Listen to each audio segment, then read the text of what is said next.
Hello, my name is Nani and welcome to my channel where I share with you my top tips on how to look good, feel good, and smell good from the inside out. In today's video, we are going to be talking about vanillas. Now, I see that on YouTube, vanilla, like my favorite vanillas or the best vanillas is basically a really popular video to do. In this video, even though I am going to be talking about the vanillas in my collection, this is not necessarily me saying these are my favorite vanillas or the best vanillas. These are basically the ones that I see kind of like a running theme in other people's videos, that these are really highly talked about vanillas. And so I want to kind of share with you guys the way that I perceive each of these scents in order to maybe help you determine which one you think would work best for you, because I don't think you need all of them, to be honest. So hopefully the way that I describe them will help you to determine which one would fit your personal style. So of course, if you guys like this type of content, make sure that you go ahead and give me a thumbs up, and of course subscribe to my channel for more. And let me know before we even start, which is your favorite vanilla. Just go ahead and go down in the comment section right now and leave your favorite vanilla scent down below. It may be in this list, so let's go ahead and jump right into it. Alrighty, so jumping right into this video, I'm not really sure how to do this necessarily, because there's not going to be any specific order. I'm not going to tell you which one's my favorite. I'm just gonna basically talk about the scent specifically, just to help you determine which one would work best for you. So I think what I'm gonna do is just start off with the newest one in my collection. The scent that I'm talking about is going to be Diptyque's Eau Dwell, and this is the Eau de Toilette. This one is definitely more of a woody vanilla scent. So what I think of when I smell this is the root and the stem of a tree. Like literally everything, like the dirt, the roots, everything of the tree itself is what I smell here. And so I think that's where I'm getting more of like the earthiness of this scent. It's a little bit there's an herbal element in this as well, but I think it's really just because I'm thinking of the root of the actual tree itself. It's a deeper, more intense vanilla. It's not a fluffy, airy scent whatsoever. It's definitely deeper.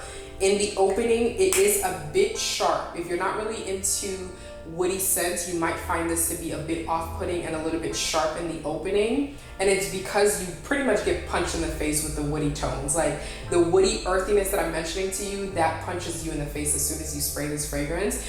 It does kind of like dry down a little bit softer, but it's still a very powerful, strong, deeper, woody vanilla. So with this one, you have to enjoy very woody, deep, earthy scents for you to appreciate this type of a vanilla fragrance. So again, this is the woody, deep vanilla. The next one is going to be Serge Lutens Un Bois Vanille. And this one is more of, I actually want to spray this one. I didn't spray the first one because it's very strong, like in the opening, and that typically gives me a headache in the opening. But I'm gonna spray the Un Bois Vanille. This one, there's something about it that smells like very kind of like root beer element to it, especially when you first spray it. But then also once it dries down, or as it begins to dry down on your skin, I don't know why, but the word that keeps coming to mind to me is like a balmy vanilla, like a balmy, waxy, oily type of vanilla. This one I think is more of like the heavier vanilla. Like I mentioned, if you think of like a balm or an oil, like a heavy oil, that's pretty much what it smells like to me. It's definitely a lot sweeter than the last one that I'm mentioning to you, but it's not an overly sweet scent. It's also not an airy, fluffy vanilla whatsoever. It is pretty heavy and dense. Like I mentioned, think of like a thick oil or like a balm, a thick balm. Like that's the kind of like characteristic that comes to mind as I smell this scent. And the note that's definitely the most prominent to me is the licorice. The licorice is very prominent. So if you're someone that does not like licorice in your fragrances, you might not like this one because it's very heavy. It's sweet, it's creamy. There's coconut in here as well. The coconut's not very prominent. It's not like a beachy coconut or anything like that. I think the coconut probably just adds some kind of like the creaminess of the scent itself. Maybe adds a little bit to the sweetness, but the licorice is definitely very prominent. So you're gonna get that licorice and the woody notes, which is what I think combined gives me that balmy type of nature to the scent itself. So hopefully that makes sense.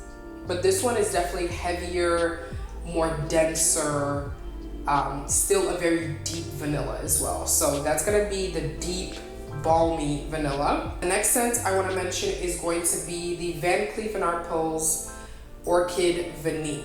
This one is also a woody vanilla, but it's definitely a lot softer than Eau Duelle. Way softer than Eau Duelle in my opinion, but you definitely get those woody undertones. They are very prominent even when you first spray the scent itself. This one I find to be a bit more of a cozier, still not fluffy, but it's still a cozier, lighter weight version of Eau Duelle, but you definitely get those woody tones in the background. This one I would say is more of the cozy type of vanilla. This is one that I can see for like Netflix and chill. It's a little bit softer, a little bit more intimate, but it still has a bit of a kick to it because those woody notes are still very prominent. It has a little bit of a freshness still there though, because there's, I think, a mandarin orange note in it, or clementine, one or the other. So you still get that freshness from the orange note, and that's prominent the whole time. So you get that plus the vanilla, and I believe this is vanilla orchid, I believe in this one. So I think the vanilla orchid is a little bit more fluffier. It's like a little bit lighter, not as dense and heavy. As it begins to dry down, there is a slight powderiness to this one, which is why I find it to be a bit more of the cozy vanilla. And it's not as like heavy, but the woody notes, as I mentioned, are still prominent. So I feel like if you are looking for something that's a bit more softer, a little bit more wearable, that you can go out with them, or you can kind of like cozy up and have an intimate type of, you know, whatever with your partner, this is a really good like median between the last two and then the next two that I'm going to mention to you. So that's going to be Orchid Vanille. The next one is a highly sought after vanilla scent, and this is the Kayali Vanilla 28. This one, and I will spray this one as well. I feel like everyone probably either has this in their collection or probably wants to add it to their collection because so many people talk about it.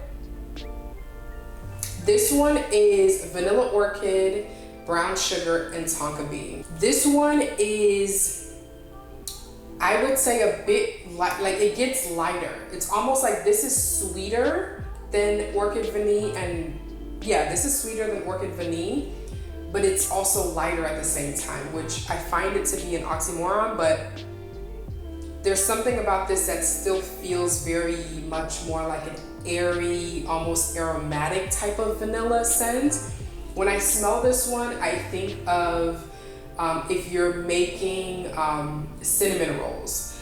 So there's something about it that gives me, like the picture that I have in my mind when I smell this is you're basically making your cinnamon rolls and you're basically spreading vanilla extract and butter on your little yeast or whatever, and then you start to sprinkle a little bit of brown sugar. That's basically what this smells like to me. Yeah, there's something that's still very light about this scent, but then there's also something that's extremely sweet about this fragrance. It's not dense. I guess that's the best word for me to describe. Like it's a deep vanilla, like a vanilla extract type of fragrance, and it's deep and sweet, but it's not a dense, heavy vanilla. This is one that can be worn day or nighttime. You don't have to feel like you have to reserve it only for like nights. This is, to me, more on the comforting, cozy side as well. But this is like a pretty cozy scent. There's something about this that to me, I feel like you're not wearing it with like your basic pajamas. Like you're wearing this more with like a nice lounge set, and you're like on the couch, doing work on your laptop. Like, it's that type of like, you want to feel put together, but you're still chilling at home. It's more of that type of scent to me. I don't find it to be sexy, but it is one that I feel like if you use it for an intimate date night or like just an up close encounter type of thing with your partner, they will be intoxicated by the fragrance because of how sweet it is. So if you are looking for something that can be used for both, I guess it's versatile in that sense, this is one that you should go with. So that's Kayali Vanilla 28. And then the last one is going to be Replicas by the Fireplace. This one is also one that a lot of people have in their collection. So obviously the running theme is that all of these have been mentioned several times in a lot of people's videos, which is why I wanted to do this video, just to kind of help you figure out which one would work best for you. So this one literally smells like burning wood and sweet marshmallows. That's pretty much what you get the whole time. This is quite linear in my opinion. I feel like what you spray initially is what you get. It's just a softer version as it dries down on your skin. Like for all of them, they become softer as it dries down. But this one is definitely more of the smoky one, which is why I think that some people can feel like it's a bit off-putting, especially when you first spray it. But if you do allow it to dry down on your skin, the sweet marshmallow smell definitely becomes a bit more prominent. And I do also get more of like the chestnut note as well in the scent. It's not overly done, but I can understand why this would be considered a polarizing scent. The smokiness initially can scare people away, but the smokiness to me is not gonna choke you out, but it's just gonna make you kind of question like, hey, where is this going? Just a little bit. But as it dries down, the sweeter tones, the vanilla starts to come through a little bit more in the scent, and it really just mellows out the scent, adds a bit more sweetness to the fragrance itself, and definitely tones down that smoky, like in your face element. And then it becomes more of like a sweet wood and marshmallow type of scent. So if you're looking for something that's also very calming, very relaxing, very cozy, but also one that you could maybe go to like a holiday party with or something like that, something that you can still also go out and still have a very prominent, bold type of scent, this is one that I would recommend that you go to. So those are pretty much my thoughts on what these scents actually smell like, along with which fragrance I think that you would probably enjoy the most. So if you're looking for a cozy vanilla, it would be these two, between these two. This is cozy with woody tones in the background. This one is more of like a elevated, cozy, feminine vanilla scent. Both of them are perfect for close encounters, very soft, very intimate scents. And I think that these are more crowd pleasing as well. So if you're not really looking for something that's extremely unique or something that's like really off the wall, these are probably the most crowd pleasing scents. They're a little bit more lighter weight, very cozy, very versatile, can be worn year round. So those are gonna be these two. The one that's more, I would say, is this the most unique one? Yeah, so this one is definitely a little bit heavier. This is more unique. This is more off the wall. This is not one that I feel like a lot of people would like. Definitely a bit more polarizing, but more of an intense, deep, rich, balmy, oily, waxy type of scent. So that's Vanille. And then the two that are quite polarizing when you spray it, but are a little bit better when it dries down on your skin, are gonna be these two. This is your heavy, sharp, woody, earthy vanilla, and this one is going to be the sweet, woody, smoky type of vanilla. So very off-putting when you first spray them, but as they begin to dry down, they're a little bit softer. I would say go with this one if you like very prominent woody, earthy tones in your fragrances, and then go with this one if you prefer a scent that has a bit more sweetness, because the sweet marshmallows and stuff like that makes it a little bit sweeter. This doesn't get that sweet. It's kind of like, it stays pretty like a drier type of vanilla. This one sweetens up as it dries down. So hopefully grouping it like that helps you even more to determine which one you think would work best for you and which one you should add to your collection. I will make sure to leave all of the exclusive fragrance reviews down in the description box below, along with the links for each of these fragrances as well down in the description box, in case you guys are interested in shopping as well. Let me know what your personal thoughts are on each of these fragrances. I would love to hear from you guys as well in the comment section. But thank you guys so much for tuning into another video. If you enjoyed it, go ahead and give me a thumbs up, and of course subscribe to my channel for more. I hope you guys are staying safe. God willing, I'll see you guys next time. Bye.